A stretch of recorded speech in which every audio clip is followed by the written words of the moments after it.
आपने देखा है कि हर बार मीडिया के माध्यम से इन सब मंत्रियों का पर्दाफाश ये मीडिया ने ही किया हुआ है। और मुझे ऐसा लगता है जो हकीकत है वो लोगों तक पहुंचनी चाहिए।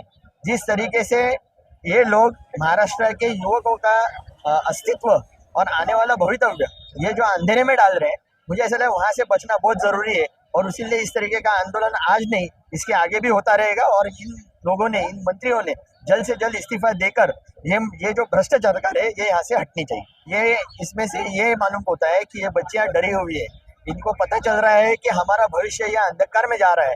इस सरकार को कोई ये ना औरतों के बारे में, ना बच्चियों के बारे में, कोई भी प्रोटेक्शन के बारे में कोई भी सोच नहीं है। और ये आपने बच्चियों को रोते हुए देखा है। इसमें से ये समझ में आता है कि अगर इन बच्चियों का भविष्य, अगर हमें प्रोटेक्शन पूरा सिक्योर करना रहेगा तो हमें इन मंत्रियों को हटाना होगा, ये सरकार को हटाना।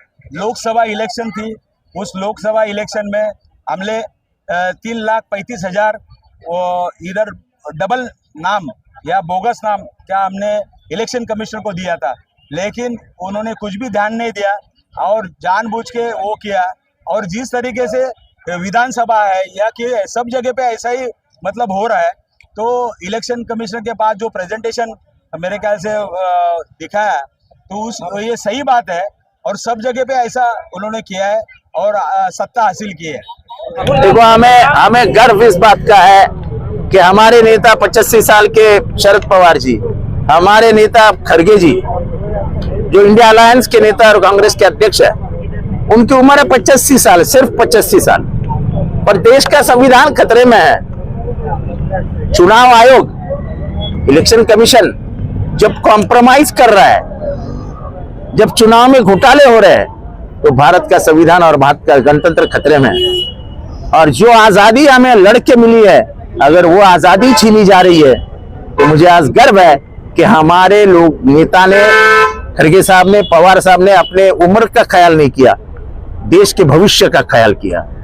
और देश के भविष्य के लिए हमें लड़ना होगा, ये सोच के दोनों रास्ते पे उतर आए। भारत में जिस तरीके से संविधान लागू, लेकिन कहीं ना कहीं जो आंदोलनकारी है उनको ताबे में लेना, अरे आंदोलन देखो, आंदोलन करता सब तैयारी करके ही आता है। ऐसे आंदोलन को दबाया जाएगा, जेल में भेजेंगे, लाठीचार्ज होगा, गोलियां बरसेगी, इससे कोई फर्क नहीं गिरता। अगर हमारे ऊपर साया ही किसका है, तो याद रखना नेहरू गांधी का है। जो नेहरू 11.5 साल जेल में रहे, उनके विचारों पे चलने वाले लोग क्या पुलिस से डरते हैं?